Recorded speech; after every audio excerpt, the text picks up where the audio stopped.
Hello दोस्तों, स्वागत है आप लोगों का आपके अपने यूट्यूब चैनल डिप्लोमा वाला पर। दोस्तों, आज की इस वीडियो में हम लोग डिस्कस करेंगे, जैसे मेंसुरेशन के पिछला वीडियो हमने देखा, उसमें हमने जो मेंसुरेशन के 2D फिगर थे उसके जितने फार्मूले बने उसको हमने डिस्कस किया। इस वीडियो में हम क्या करेंगे, 3D फिगर जो होते हैं उसके जितने फार्मूले बन सकते हैं उसको हम लोग डिस्कस करेंगे। इसके बाद हम लोग क्वेश्चन पे चलेंगे। तो जितने भी फार्मूले होते हैं पहले उसको हम नोट करा रहे हैं, उसको नोट कर लीजिएगा, याद कर लीजिएगा। उसके बाद हम सीधे चलेंगे क्वेश्चन पे। तो देखिए, फार्मूले बहुत ज़्यादा आप स्ट्रेस मत लीजिएगा कि याद नहीं हो रहे हैं।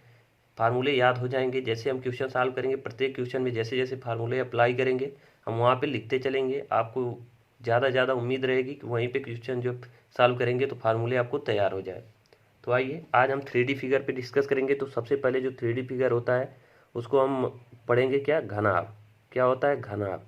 पहले हम देखेंगे कि ये घनाभ क्या होता है। घनाभ को हम क्या बोलते हैं, इंग्लिश में बोलते हैं क्यूब। ठीक है, क्यूबॉइड बोलते हैं। तो ये होता है घनाभ। घनाभ का सबसे पहले हम फिगर बनाएंगे। तो आप लोग जानते हो, देखिए घनाभ क्या होता है। आप पासा देखे होंगे, पासा, बस पासा की तरह ही पासा घन होता है जिसकी सारी भुजाएं बराबर होती हैं। लेकिन घनाभ में क्या होता है, जैसे हम आयत पढ़ते हैं, आयत और वर्ग सेम उसी तरह का होता है। बस ये 2D फिगर था वो आयत और वर्ग, यहाँ पे ये 3D हो जाते हैं। 3D होने का मतलब क्या है, लंबाई और चौड़ाई तो आयत में होती ही है, इसके साथ साथ इसकी ऊंचाई भी होती है। मान लीजिए ये लंबाई हो गया, ये चौड़ाई हो गया, और इसकी अगर कुछ ऊंचाई ऐसे दे दिया जाए, ऐसे बना दिया जैसे बुक होती है आपकी, इसमें लंबाई और चौड़ाई और थोड़ी सी ऊंचाई भी होती है, तो वो घनाभ हो जाता है।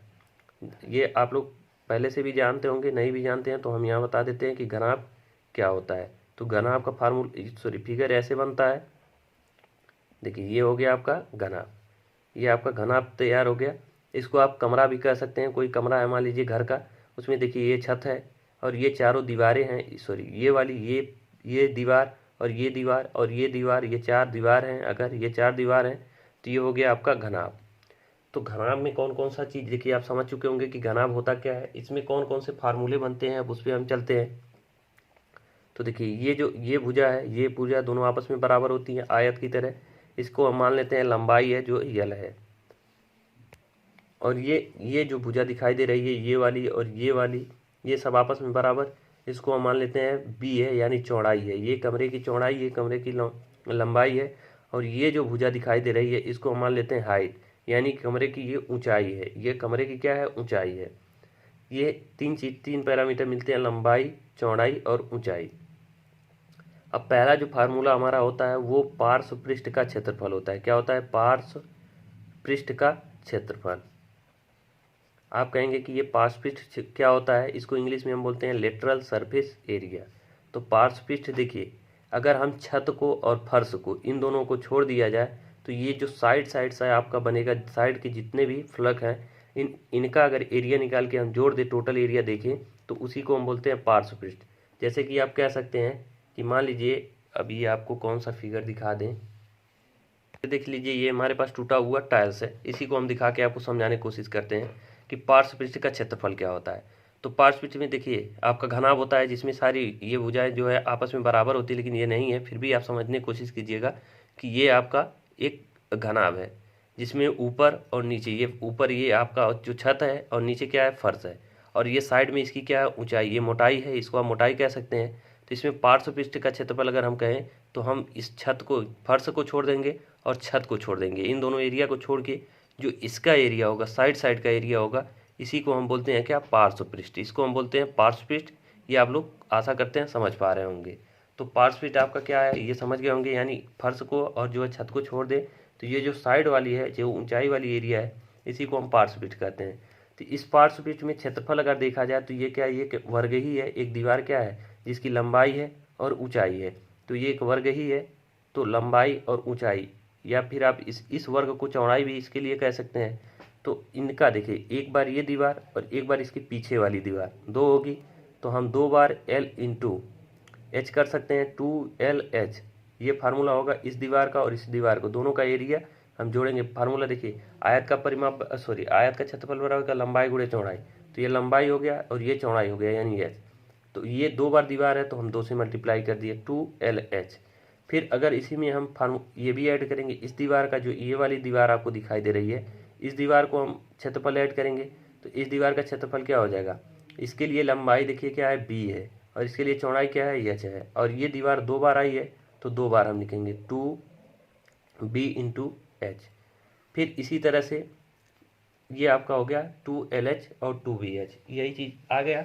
अब यहाँ से अगर हम 2 कॉमन ले लें और तो क्या हो जाएगा, 2 कॉमन ले लें तो ये हो जाएगा L प्लस B और इंटू एच। ये फार्मूला होता है लेटरल सरफेस एरिया का, यानी पार्श्व पृष्ठ का क्षेत्रफल। आशा करते हैं कि पार्श्व पृष्ठ आपको समझ में आ गया होगा। अब दूसरा फार्मूला हमारा क्या होता है, इसी को देखिए, अगर पूछ दे कि कमरे के चारों दीवारों का क्षेत्रफल, तो अभी हमने क्या निकाला, कमरे के चारों दीवारों का ही तो क्षेत्रफल निकाला, यानी इसी को बोलते हैं कमरे के चारों दीवारों का क्षेत्रफल। तो ये हो गया आपका लेटरल सरफेस एरिया। अब इसके बाद एक फार्मूला और आपका बनता है कि संपूर्ण पृष्ठ का क्षेत्रफल। संपूर्ण, जब संपूर्ण पृष्ठ का क्षेत्रफल आपसे बोल दिया तो आप क्या करेंगे, संपूर्ण पृष्ठ का क्षेत्रफल। तो संपूर्ण पृष्ठ का क्षेत्रफल तो यही देखिए, ये दीवार है। संपूर्ण पृष्ठ में हमने क्या किया था, फर्श को और छत को छोड़ दिया था। अब इसमें हम इंक्लूड कर लेंगे फर्श और छत को। तो देखिए ये आपका होता है 2 और LB, यानी ये दीवार है L into B, sorry L into H, L into H है तो छोड़ देंगे इसको, पहले नीचे वाले फर्श को लेते हैं। फर्श का जो फार्मूला होता है देखिए, ये L और ये क्या होता है आपका B है, ये B है। तो हम क्या करेंगे 2L into B plus L into B, और उसके बाद से 2 दीवार है BH तो 2BH, फिर प्लस 2LH। यही फार्मूला अभी तक हमने देखा कि चारों दीवारों का क्षेत्रफल क्या होगा, 2LB 2BH 2HL। यहाँ से 2 हम निकाल लें तो क्या हो जाएगा, LB प्लस BH और प्लस H इंटू L, या L इंटू H ये भी कह सकते हैं। तो ये अगर संपूर्ण पृष्ठ का क्षेत्रफल पूछे तो आपका फार्मूला क्या होगा, 2LB BH इंटू HL।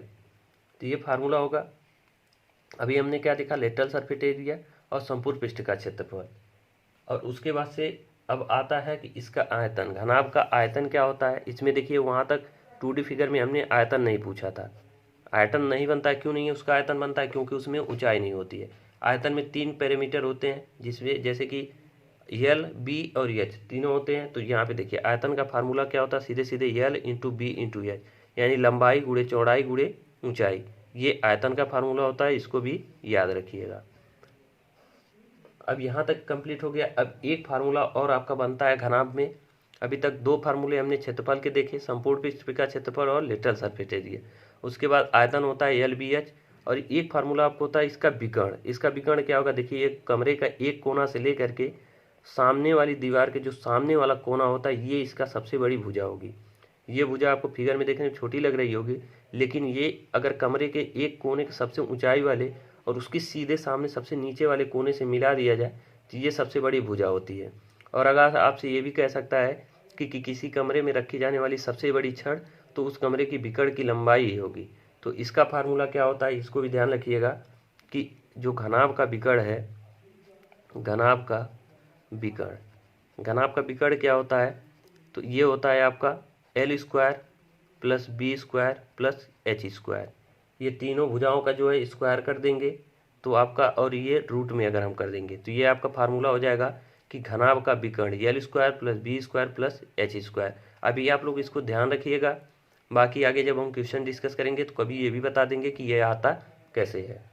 तो ये आपका घनाभ था। घनाभ से सिर्फ इतने फार्मूले बनते हैं। अब हम आइए घन को देख लेते हैं, घन क्या होता है और उससे कौन से फार्मूले बनते हैं। देखिए अगला टॉपिक हमारा है घन।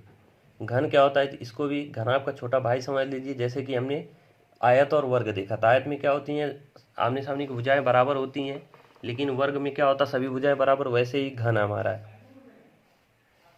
ये मान लीजिए स्क्वायर हो गया, और इसको अगर हम 2 बार स्क्वायर बना के ऐसे बनाते हैं घन का चित्र।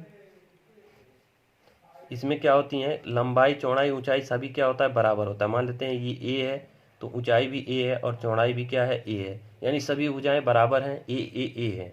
तो ये आपका, इसको हम बोलेंगे घन। घनाभ में क्या था, लंबाई चौड़ाई ऊंचाई अलग अलग थी, लेकिन घन में क्या है, सभी बराबर हैं। तो यहाँ पे आपसे अगर हम फार्मूला निकालने के लिए कहें कि आयतन का फार्मूला क्या होगा, आयतन का फार्मूला, तो आप कहेंगे लंबाई गुणे चौड़ाई गुणे ऊंचाई, यानी A इंटू A³ क्या फार्मूला हो जाएगा, A³ हो जाएगा आयतन का फार्मूला। और यहाँ अगर आपसे हम कहें कि संपूर्ण पृष्ठ का क्षेत्रफल, संपूर्ण पृष्ठ का क्षेत्रफल, तो आप कहेंगे कि संपूर्ण पृष्ठ का क्षेत्रफल के लिए हमने पढ़ा था 2 इंटू L इंटू बी, तो A इंटू A होगा, प्लस B इंटू एच तो A इंटू A होगा, फिर प्लस H इंटू L तो A इंटू A होगा। ये फार्मूला बनेगा। अब इसको अगर हम देखें तो 2 × a² प्लस a² यानी 3 बार a² तो 6a², यानी एक भुजा का स्क्वायर एक दीवार का अगर स्क्वायर कर दें, यानी एल वर्ग का क्या होता है, वर्ग का क्षेत्रफल भुजा का स्क्वायर। तो ये सभी वर्ग हैं, सभी जो दीवार होंगी इसकी एक वर्ग ही होंगे, तो एक भुजा का स्क्वायर अगर हम कर देंगे तो एक दीवार की क्षेत्रफल आ जाएगी। तो सभी दीवार का क्षेत्रफल अब बराबर होता है, तो हम सीधे सीधे क्या कर सकते हैं कि 6a² यानी 6 दीवार का क्षेत्रफल। तो संपूर्ण पृष्ठ का क्षेत्रफल क्या होता है, 6a² होता है। अब एक फार्मूला और आपका बनता है विकर्ण। विकर्ण बनता है तो देखिए, घनाभ में हमने क्या देखा था, विकर्ण का formula l² + b² into plus h²। Karni में क्या होता था, l² + b² h²। तो यहाँ l b h सब सेम है, तो a² + a² प्लस a², यानी रूट में 3 × a²। ये फार्मूला होता है विकर्ण का। तो विकर्ण में देखिए a² बाहर निकल जाएगा तो √3 × a, ये घनाभ का आपका विकर्ण हो जाएगा। अब एक फार्मूला और बचा है लेटरल सरफेस एरिया, यानी पार्श्व पृष्ठ का क्षेत्रफल। तो पार्श्व पृष्ठ का क्षेत्रफल क्या होगा, चारों दीवारों का क्षेत्रफल। तो 4 × एक दीवार का क्षेत्रफल कर दें तो लेटरल सरफेस एरिया आ जाएगा। ये आपका हो गया घन के जितने फार्मूले हैं उसको हमने नोट करा दिया। अब आइए अगले टॉपिक पे चलते हैं, बेलन। देखिए बेलन क्या होता है, बेलन भी यहाँ समझ लीजिए। तो देखिए बेलन आपका ये एक सर्कल है, ये सर्कल है। अब मैं बेलन के फिगर बना रहा हूँ। तो ये बेलन यहाँ से ऐसे यहाँ पे मिलाते हैं, ये यहाँ से, ये बेलन का आपका फिगर होता है, मतलब चित्र है ये बेलन का। और बेलन अगर आपको समझना है बेलन होता क्या है, तो यही पेन मान लीजिए, ये पेन है, ये बेलन के आकार का है। देखिए इसको इसमें से अगर काट दिया जाए यहाँ से तक, तो जो ये आकृति बनेगी ऊपर और नीचे क्या सर्किल की आकृति बनेगी, नीचे भी आपकी सर्किल की, और ये पूरा एक सिलेंडर टाइप का यानी गोल का ये पेन टाइप का बनेगा आकृति, इसी को बोलते हैं बेलन। बेलन में बेसिकली क्या होता है, ऊपर और नीचे ये वृत्त की आकृति का, ये पूरा वृत्त की आकृति का रहेगा।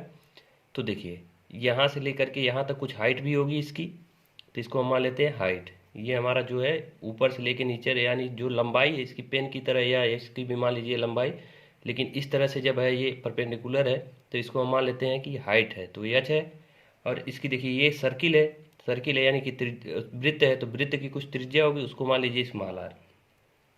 तो बेलन का फिगर ये होता है। और देखिए जो नीचे त्रिज्या आपकी होगी वही ऊपर भी त्रिज्या होगी, क्योंकि दोनों ये जो होता है साइज सेम होता है, क्योंकि ये पेन है, पेन ऊपर से नीचे तक एक बराबर होती है, मतलब इसका जो सर्कल है, जो रेडियस है वो क्या होगा, हर जगह सेम होगा। तो ये बेलन का चित्र है।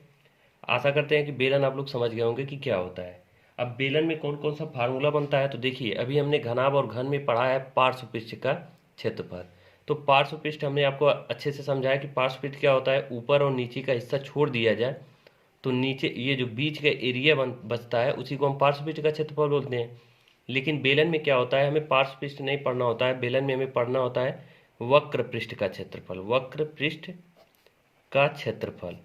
अब बात आएगी कि वक्र पृष्ठ क्या होता है, तो जो हमने घनाभ और घन में पार्श्व पृष्ठ पढ़ा है वही इसमें वक्र पृष्ठ बोलते हैं। क्योंकि देखिए जो घनाभ था उसमें हमारा जो भी ये नीचे ऊपर और नीचे का छोड़ने वाला एरिया था वो आपका या तो आयत था या तो वर्ग था। लेकिन यहाँ पे क्या है, ये जो सिलेंडर टाइप का है, ये जो एरिया बनेगा पूरा ऊपर से नीचे का, ये क्या सिलेंडर के रूप में होगा, यानी गोल होगा, कर्व के रूप में होगा, इसीलिए उसको हम बोलते हैं वक्र पृष्ठ।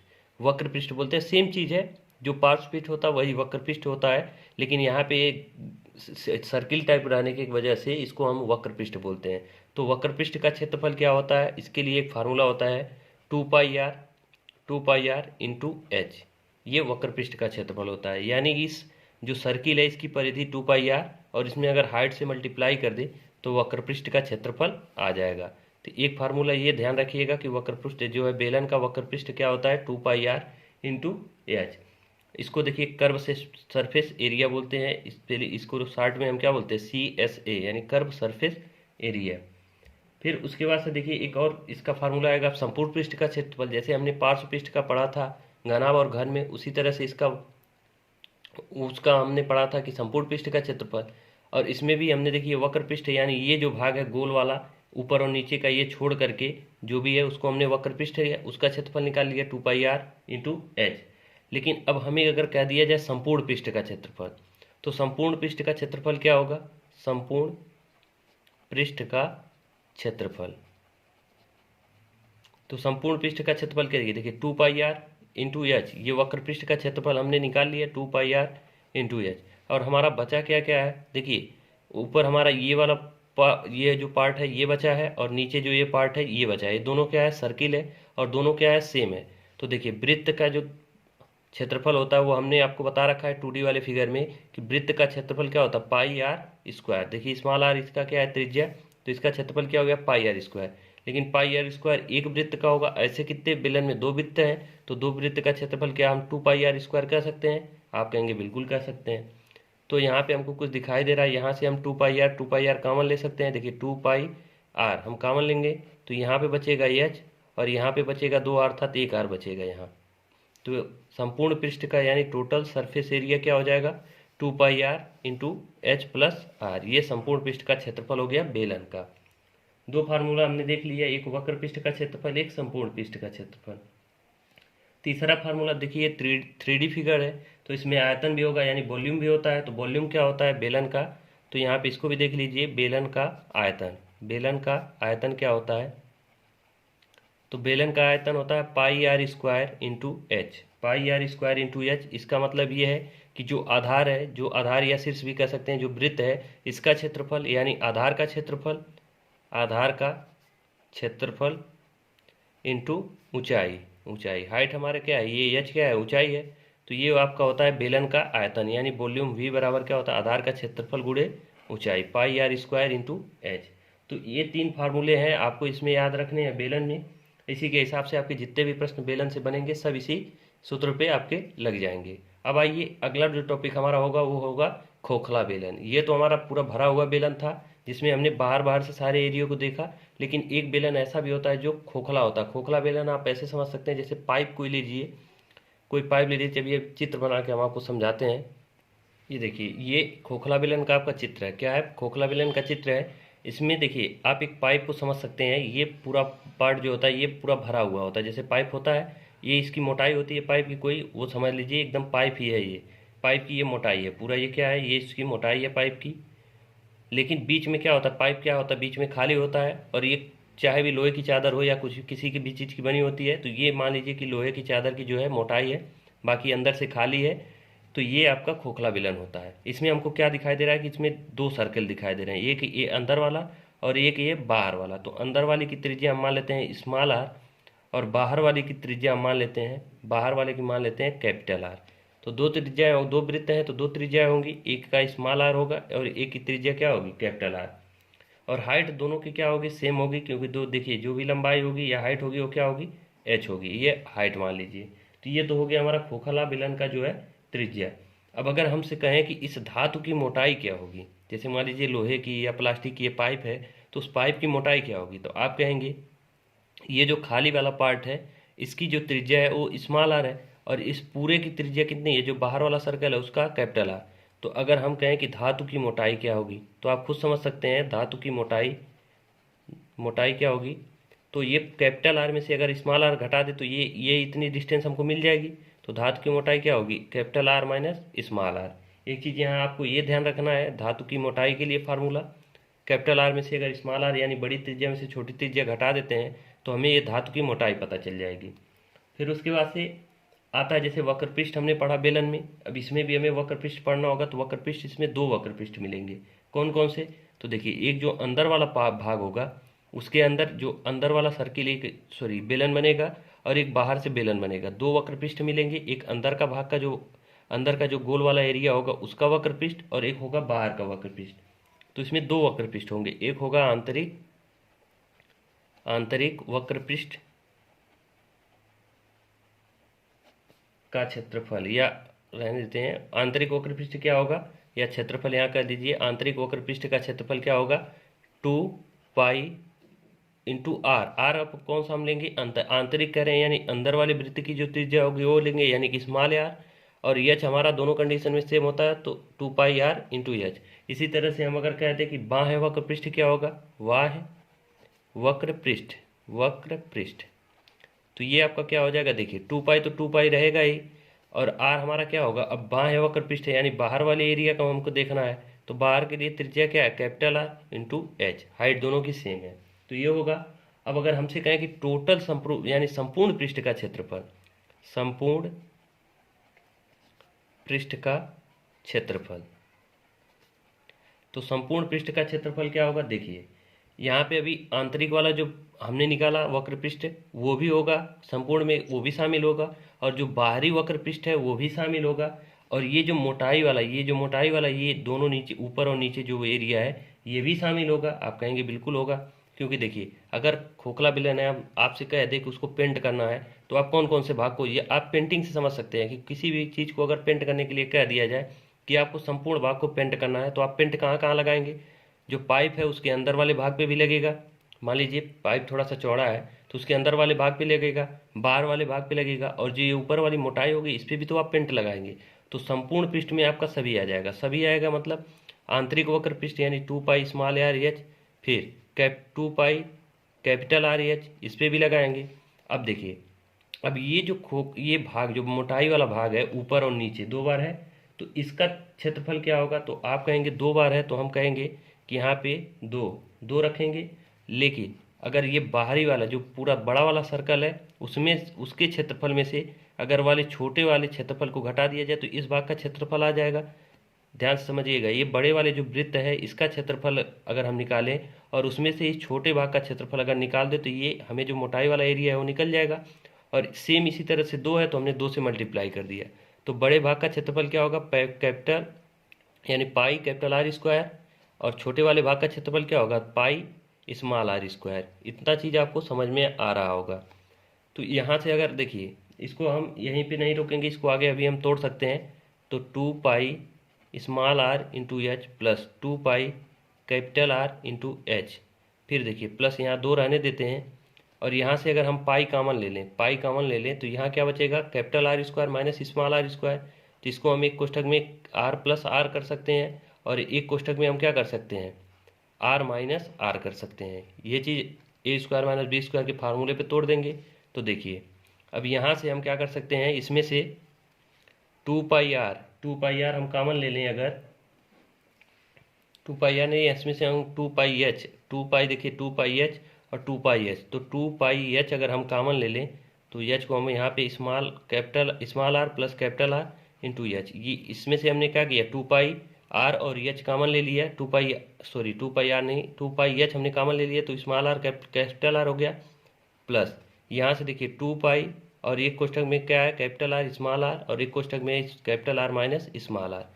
तो अब देखिए यहाँ से हम इसको और इसको कॉमन ले सकते हैं, देखिए 2 पाई और स्मॉल आर कैपिटल आर और 2 pi capital R small R, इसको हम कॉमन ले सकते हैं। तो यहाँ पे ले लेंगे 2 pi capital R plus small R, अगर हम कॉमन ले लेंगे तो एक क्वेश्चन में हमारा क्या बचेगा, एच बचेगा, और उसके बाद से क्या capital R minus H plus, उसके बाद से देखिए एच प्लस, और यहाँ से हमने इसको कॉमन ले लिया तो बचेगा क्या, capital R minus small are.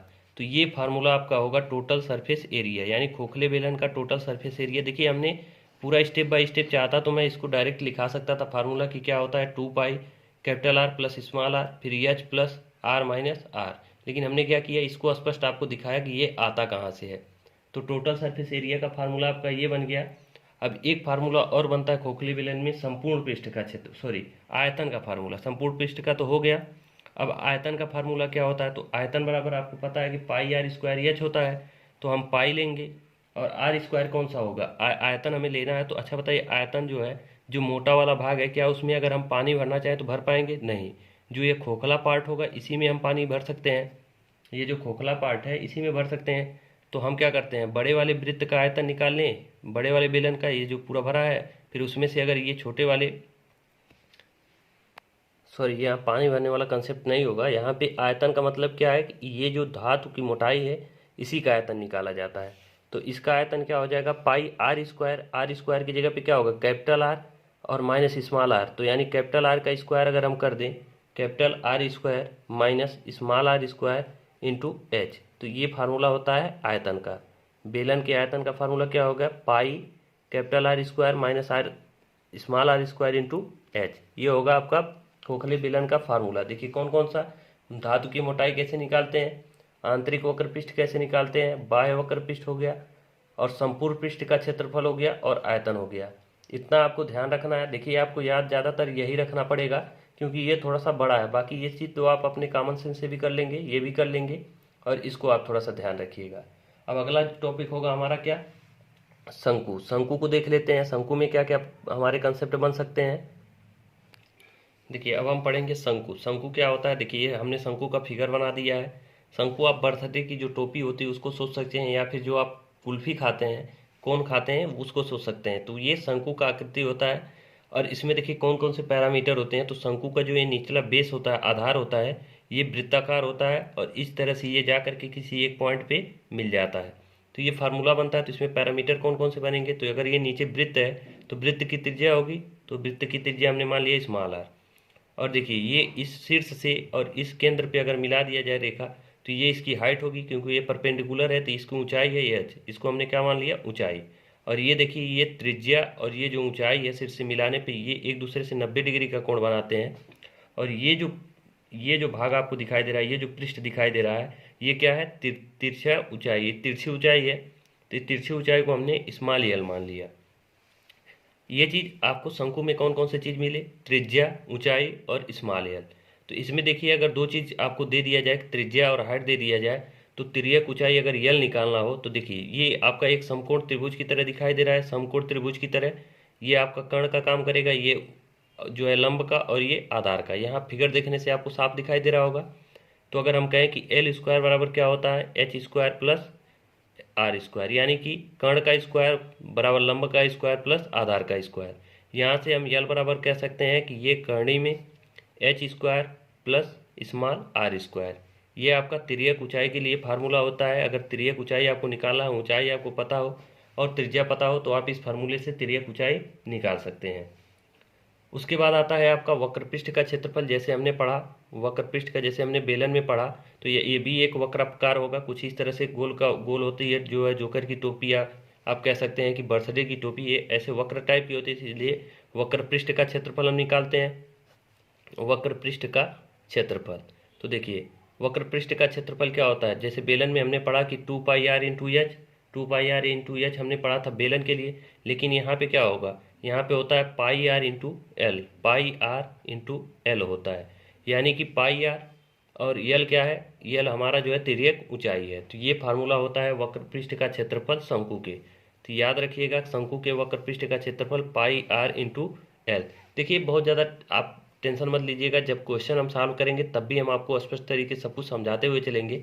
बाकी आप एक बार फार्मूला नोट कर लीजिए और एक बार कोशिश कीजिए कि आप याद करने की, ताकि जब हम क्वेश्चन करें तो हमें ज़्यादा दिक्कत ना हो। तो वक्रपृष्ठ का क्षेत्रफल हो गया। उसके बाद आता है कि वक्रपृष्ठ का हो गया तो संपूर्ण पृष्ठ का क्षेत्रफल। तो शंकु के संपूर्ण पृष्ठ का क्षेत्रफल क्या होता है, संपूर्ण पृष्ठ का क्षेत्रफल। तो संपूर्ण पृष्ठ का क्षेत्रफल आपका होता है, यहाँ पे देखिए अगर हम संपूर्ण पृष्ठ का निकालें तो ये पाई आर एल होता है आपका वक्रपृष्ठ। पाई आर एल हमने वक्रपृष्ठ निकाला, यानी कि ये जो आपका तिर्यक ये जो भाग है पूरा गोल गोल, इसका होता है pi R into small pi R L plus. अब ये नीचे का हमने वक्रपृष्ठ में ये जो नीचे का वृत्त है इसका क्षेत्रफल छोड़ दिया था, तो वृत्त का क्षेत्रफल ऐड करेंगे तो क्या होगा, पाई आर स्क्वायर। क्या हो जाएगा, पाई आर स्क्वायर। अब यहाँ से हम पाई आर कॉमन ले सकते हैं, पाई आर कॉमन ले लेंगे तो यल प्लस आर। ये होता है आपका टोटल सरफेस एरिया। पहले वक्रपृष्ठ का हम जानते हैं कि पाई आर एल होता है। पाई आर एल में हम नीचे आधार जो है, ये आधार वृत्ताकार है, उसका क्षेत्रफल ऐड कर दिए तो हमको क्या मिल गया, पाई आर एल प्लस आर। ये होता है संपूर्ण पृष्ठ का क्षेत्रफल। अब एक फार्मूला और इसमें बनता है कि आयतन, वॉल्यूम। वॉल्यूम क्या होता है, तो शंकु का आयतन का फार्मूला देखिए एकदम आपका जैसे बेलन का फार्मूला होता है पाई आर स्क्वायर एच, तो पाई आर स्क्वायर ये एच होता है। लेकिन शंकु का है तो 1/3 से हम गुणा कर देते हैं। आपका फार्मूला वही होता है बेलन वाला, यानी पाई आर स्क्वायर एच। लेकिन शंकु में हम क्या करते थे, 1/3 कर देते हैं। तो ये आपका फार्मूला हो गया बेलन के आयतन का, ये टोटल सरफेस एरिया, और ये वक्रपृष्ठ का क्षेत्रफल और तिर्यक ऊंचाई कैसे निकालते हैं, ये हो गया। इतने फार्मूले आपको याद रखने हैं शंकु में। अब इसके बाद अगला टॉपिक हम देखेंगे कि गोला क्या होता है। देखिए अगला टॉपिक हमारा है गोला। गोला क्या होता है इसको समझ लेते हैं। गोला देखिए एक वृत्ताकार भाग ही होता है, जैसे वृत्त होता है वैसे ही गोला होता है। लेकिन वृत्त क्या होता है, एक और एक सिर्फ एक रिंग होती है, रिंग टाइप की। जैसे मान लीजिए एक सर्कल है, ये पूरा बीच में क्या होता है, खाली होता है। लेकिन गोला में क्या होता है, जैसे आपका ये पूरा एक सर्किल है, ये हर तरफ से हर एक दिशा में ऐसे एक सर्किल होगा। कहने का मतलब एक गेंद आप समझ सकते हैं, जो गेंद होता है वो पूरा भरा होता है और हर तरफ से उसका कवर्ड होता है, तो वो आपका गोला होता है। तो उसका कोई सेंटर होगा और सेंटर से ऐसे आप फिगर बना सकते हैं कि ये मान लीजिए आपका कोई गेंद है, वही आपका गोला होता है। गोला और सर्कल में अंतर होता है। देखिए सर्कल जो होता है वो केवल और केवल एक सर्कल ही होता है जिसके बीच में कुछ भी नहीं होता, लेकिन गोला में क्या होता है, वो चारों तरफ से कवर्ड होता है, चारों तरफ एक एक 3D फिगर में आ जाता है। तो ये गोला होता है, तो गोला समझ लेते हैं। और इसके साथ ही साथ हमें समझना होता है अर्धगोला। तो ये गोला हो गया, और अर्धगोला क्या होता है इसको भी यहीं पास साथ ही साथ हम समझते चलते हैं। अर्धगोला, इसको सेमी स्फेयर बोलते हैं, इसको स्फेयर बोलते हैं, इंग्लिश में जान लीजिए। तो अर्धगोला का फिगर कुछ इस तरह से बनता है। अर्धगोला का जैसे मान लीजिए ये हो गया, और यहाँ से एक कटोरा समझ सकते हैं आप, कटोरे की तरह होता है अर्धगोला। मतलब यही है कि गेंद को अगर आधे पर से काट दिया जाए तो जो फिगर मिलेगा उसी को हम बोलते हैं अर्धगोला, ये समझ लीजिए। और देखिए ये गोला एक वृत्ताकार ऊपरी भाग होगा, अगर काट देंगे तो वृत्ताकार होगा, तो उसकी एक त्रिज्या होगी जो कि स्मॉल आर होगी। और देखिए ये जो त्रिज्या स्मॉल आर होगी, यहाँ से यहाँ तक जो दूरी होगी, यही दूरी केंद्र से हर एक पॉइंट पे उसकी सेम होगी। यानी यहाँ भी स्मॉल आर होगी, यहाँ पे अगर देखा जाए तो यहाँ से यहाँ जो दूरी होगी, यहाँ से यहाँ, मतलब हर जगह गोले में वो दूरी क्या होती है, सेम होती है। तो ये अर्धगोला हो गया, ये गोला हो गया, इसमें भी त्रिज्या इसकी मान लीजिए स्मॉल आर है। इतना पॉइंट आपको आशा समझ में आ गया होगा कि गोला और अर्धगोला क्या होता है। अब फार्मूले कौन कौन से बनते हैं इसको भी देख लेते हैं। तो देखिए गोला में बहुत ज़्यादा फार्मूला नहीं बनता है, गोले का बनता है आपका गोले का पृष्ठ। गोले का पृष्ठ यानी पृष्ठ का क्षेत्रफल। गोले का पृष्ठ का क्षेत्रफल क्या बनता है, 4πr²। अब इसमें देखिए आप कहेंगे कि वक्र पृष्ठ या फिर कोई हम ऐसा पृष्ठ नहीं निकाले, तो क्यों नहीं निकाले, क्योंकि गोला एक पूरी तरह से कवर्ड है, मतलब पूरा कवर है, उसमें ऐसा कोई पॉइंट नहीं है जो ऊपरी आप हिस्सा कह सकें या कोई निचले हिस्सा। जैसे कि आप हमारे पास तो अभी है नहीं, बॉल अगर देख लिया जाए तो उसमें ऐसा कोई पॉइंट है नहीं जिसमें आप अलग अलग कर सकते हैं कि वक्र पृष्ठ है, ये पूरा वो कवर्ड होता है, गोल होता है, इसलिए उसका एक ही फार्मूला बनता है कि गोले का पृष्ठ या संपूर्ण पृष्ठ। तो उसका फार्मूला क्या होता है, 4πr²। और दूसरा फार्मूला होता है गोले का आयतन। क्या होता है, गोले का आयतन। तो गोले का आयतन क्या होता है ये भी देख लीजिए। गोले का आयतन का फार्मूला होता है 4/3 πr और क्यूब, πr³। देखिए आप थोड़ा बहुत कभी कंफ्यूज होइएगा तो इतना ध्यान रखिएगा कि जो क्षेत्रफल होता है उसका जो ये मात्रक होता है वो सेंटीमीटर या मीटर या किलोमीटर स्क्वायर में होता है, और आयतन हमेशा क्यूब में होता है। तो यहाँ ध्यान रखिएगा गोले का जो पृष्ठ है उसका क्षेत्रफल क्या होता है, 4πr², और उसका आयतन क्या होता है, 4/3 πr³। अब इसी तरह से हम देखें वो अर्धगोले का वक्र पृष्ठ। अगर वह अर्धगोले का वक्र पृष्ठ देखें तो यहाँ पे वक्र पृष्ठ निकालेंगे। आप कहें कि गोले का जो है गोला था उसका वक्र पृष्ठ नहीं निकाले, क्यों नहीं निकाले, क्योंकि इसमें ऐसा कोई भाग नहीं था जिसको हम छोड़ करके वक्र पृष्ठ निकाले जाए। लेकिन अर्धगोला में ये जब काट देंगे हम तो इसका एक बनेगा, एक ऊपर वाला हिस्सा छूटेगा, बाकी ये जो पृष्ठ बचेगा इसको हम वक्र पृष्ठ में ले सकते हैं। इसमें देखिए एक ऊंचाई हमको मिल गई, जैसे कि बेलन में ऊपर क्या है, ऊपर और नीचे सर्कल मिल रहा था, वैसे गोला में नहीं मिला लेकिन अर्धगोला में मिल रहा है। तो यहाँ अर्धगोले का अगर वक्र पृष्ठ निकाले, अर्धगोले का वक्र पृष्ठ, तो अर्धगोले का वक्र पृष्ठ का फार्मूला आपका हो जाएगा 2πr²। ये फार्मूला होता है आपका अर्धगोले का वक्र पृष्ठ का क्षेत्रफल 2πr²। और इसका टोटल अगर क्षेत्रफल निकाला जाए, यानी संपूर्ण पृष्ठ का क्षेत्रफल निकाला जाए, संपूर्ण पृष्ठ का क्षेत्रफल, तो अर्धगोले का संपूर्ण पृष्ठ का क्षेत्रफल में देखिए वक्र पृष्ठ का क्षेत्रफल तो शामिल रहेगा ही रहेगा, यानी 2πr² प्लस अब संपूर्ण पृष्ठ का क्षेत्रफल, तो हमने इसका तो आपको वक्र पृष्ठ का 2πr² तो लिख लिया, लेकिन ये जो ऊपर वाला हिस्सा ये एक सर्कल है, सर्कल की तरह है, तो वृत्त का क्षेत्रफल होगा, तो वृत्त का क्षेत्रफल क्या होता है, πr²। इसको भी हम ऐड कर देंगे तो टोटल सरफेस एरिया आ जाएगा। तो टोटल यहाँ क्या दिखाई दे रहा है, 2πr² और 1πr², यानी 3πr², यानी अर्धगोले का संपूर्ण पृष्ठ का क्षेत्रफल क्या होगा, 3πr²। अब देखिए अब आता है कि अर्धगोले का आयतन। अभी हमने क्या दिखा, गोले का आयतन, गोले का आयतन 4/3 πr², सॉरी πr³। तो अर्धगोले का इसका आधा होगा, अर्धगोले का गोले का आयतन। तो अर्धगोले का आयतन क्या होगा, देखिए गोले का 4/3 तो इसका 2/3 πr³ होता है। ये फार्मूला आपका बनता है टोटल अर्धगोला का। तो हमने क्या क्या देखा, घन आप, घन, बेलन, खोखला बेलन, शंकु, गोला, अर्धगोला। तो यहाँ तक हमने ये चीज़ें कंप्लीट देख लिया। अब देखिए 3D फिगर में आपका इतना बन गया, और एक कंसेप्ट आपका और बनता है छिन्नक का। छिन्नक क्या होता है, फ्रस्टम उसको बोलते हैं, उसको भी हम देख लेते हैं। देखिए फ्रस्टम क्या होता है यानी छिन्नक क्या होता है, इसको आप एग्जाम्पल के रूप में समझ सकते हैं कि बाल्टी को आप एग्जाम्पल के रूप में ले सकते हैं। बाल्टी में क्या होता है, निचला हिस्सा जो होता है ये छोटा सा आपका वृत्ताकार होता है, और जो ऊपरी हिस्सा होता है वो बड़ा सा वृत्ताकार होता है। तो हम निचले हिस्से को ऊपर कर दे रहे हैं, और जो है ऊपर वाला हिस्सा हम नीचे कर दे रहे हैं। तो कुछ बाल्टी उल्टी अगर कर दिया जाए तो कुछ इस तरह का बने दिखाई देगा आपको। तो ये फ्रस्टम का आपका चित्र हम बना रहे हैं। फ्रस्टम क्या होता है, हिंदी में बोलते हैं छिन्नक और इंग्लिश में बोलते हैं फ्रस्टम। इसमें से देखिए 1-2 क्वेश्चन आपके इस बुक में दिया गया है, इसलिए इसको हम बताना जरूरी है, और ये जानेंगे, कहीं हो सकता है आपके एग्जाम में पूछ दे तो जानना आपको जरूरी है। तो यहाँ देखिए ये बड़ा जो वृत्त है इसका क्षेत्रफल हम इसका जो त्रिज्या हम मान लेते हैं कैपिटल आर है, इसका जो है त्रिज्या हम मान लेते हैं कैपिटल आर, और ये जो छोटा वृत्त है इसका जो त्रिज्या हम मान लेते हैं स्मॉल आर है, और इसकी हाइट हम मान लेते हैं क्या है, हाइट इसकी क्या है, स्मॉल एच है।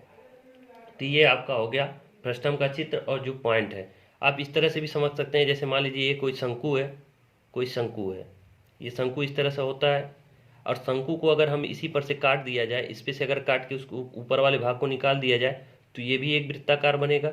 तो इस भाग को भी हम फ्रस्टम कह सकते हैं, यानी छिन्नक कह सकते हैं। अब देखिए ये तो हो गया फ्रस्टम का फार्मूला, चित्र हो गया। अब फार्मूले से कौन कौन से बन सकते हैं इसको भी देख लीजिए। तो इसका एक फार्मूला बनता है तिर्यक ऊंचाई, इसको ये वाला जो भाग है, या इसको कह सकते हैं ये वाला भाग, इसको हम स्मॉल एल मानते हैं, यानी कि तिर्यक ऊंचाई मानते हैं, जैसे कि हम शंकु में मानते हैं। तो इसके लिए फार्मूला कौन सा होता है, तो यल का अगर हम मान निकालें तो यल बराबर क्या होता है आपका रूट में एच स्क्वायर होता है, जैसे कि ये लंब का स्क्वायर, और उसके बाद से क्या होता है प्लस आधार का स्क्वायर। तो आधार क्या होगा, आधार देखिए इसके लिए आधार होता है आपका कैपिटल आर में से स्मॉल आर, इसको हम क्या करते हैं घटा देते हैं, तो capital R minus small R इसका स्क्वायर। तो यल के लिए फार्मूला आपका होगा, यानी तिर्यक ऊंचाई के लिए होगा रूट में H square plus capital R minus small R का स्क्वायर, ये फार्मूला हो गया। उसके बाद एक फार्मूला आपका आता है, जैसे सब में अभी हमने देखा कि कर्व सरफेस एरिया, यानी कि वक्रपृष्ठ का क्षेत्रफल। तो वक्रपृष्ठ के क्षेत्रफल के लिए इसको याद रखिएगा, pi capital R plus small R into L, ये फार्मूला याद रखिएगा कर्व सरफेस के लिए। और टोटल सरफेस एरिया के लिए आप फार्मूला याद रखिएगा, टोटल सरफेस एरिया के लिए पाई, और ये कर्व सरफेस एरिया उसमें शामिल रहेगा ही रहेगा, यानी small R into L, plus इसमें हम क्या करेंगे ऊपर और नीचे जो ये सर्कल है, ये जो सर्कल की आकृति बन रही है इसका क्षेत्रफल ऐड करेंगे। तो ये नीचे वाले सर्कल का क्षेत्रफल क्या हो जाएगा, पाई कैपिटल आर स्क्वायर होगा, और जो छोटा वाला सर्कल है इसका क्षेत्रफल क्या होगा, पाई स्मॉल आर स्क्वायर। अब ये फार्मूला हो गया टोटल सरफेस एरिया के लिए, इसको हम यहीं पे छोड़ेंगे। और अगला जो फार्मूला बनता है वो क्या बनता है, आयतन का। देखिए ये चीज़ आपको ध्यान में रखना है, याद रहेगा। देखिए सबसे बड़ी चीज़ है मेंसुरेशन में आपको फार्मूले याद होने चाहिए। अगर आपको फार्मूले नहीं याद रहेंगे तो आप क्वेश्चन को नहीं कर पाएंगे, चाहे कंसेप्ट आपका कितना हो क्लियर रहे, फार्मूला याद होना जरूरी है। आयतन का फार्मूला क्या होता है, 1/3 पाई, और उसके बाद से ये capital R square plus small R square और plus capital R into small R into H, ये होता है आपका फ्रस्टम का फार्मूला आयतन का। तो इतने फार्मूले आप ध्यान रखिएगा छिन्नक के लिए यानी फ्रस्टम के लिए। यहाँ पे कंप्लीट हो जाता है आपका 3D। देखिए आपका प्रिज्म पिरामिड भी एक टॉपिक होता है, इसके अंतर्गत आता है 3D के, लेकिन आपके सिलेबस में वो है नहीं, उससे रिलेटेड क्वेश्चन अभी हमने देखा नहीं, तो उसको अभी हम रहने देते हैं। अगर इनके हिसाब से पूछे, वैसे प्रिज्म पिरामिड से GD में नहीं पूछता है तो उसको हम यहाँ रहने देंगे, कभी अगर पढ़ेंगे तो कभी आराम से उसको पढ़ा जाएगा प्रिज्म पिरामिड, लेकिन अभी हम GD का सिलेबस खत्म कर रहे हैं तो उतना ही पढ़िए। अब ये 3D के सारे फार्मूले हमने आपको करा दिए, 2D के हमने जो फार्मूले हैं उसको अपलोड करा दिए हैं, अब कंप्लीट हो जाता है। अब इसके बाद हम आएंगे क्वेश्चन पे। बाकी इस वीडियो को यहीं तक रोकते हैं। वीडियो कैसा लगा हमें कमेंट करके जरूर बताएं, वीडियो अच्छा लगा तो लाइक करें, अगर आप हमारे चैनल पर पहली बार हो तो चैनल को सब्सक्राइब करें। बहुत बहुत धन्यवाद वीडियो को पूरा देखने के लिए।